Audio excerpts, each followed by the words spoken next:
Hi guys! Good morning! Luto tayo ngayon ng sardinas na may itlog guys. Siyempre, mantika. Igisa na natin siyempre ang sibuyas. At kung makikita nyo, may nahalo pang balat ng sibuyas guys. Tanggalin natin yan. Kasi mapait yan pag nahalo sa ating lutuin guys. Yan, imekos-mekos lang natin na paulit-ulit ang ating sibuyas.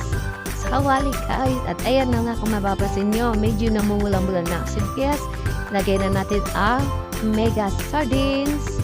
Not just one, but twice mega sardines. Yan. Yan guys, halu-haluin lang natin yan. Siyempre, yan, imekos-mekos na natin yan. Shout out pala sa lahat ng kumakain dito. Ikaw, kung ikaw ay kumakain dito, guys, pakishare naman to and like.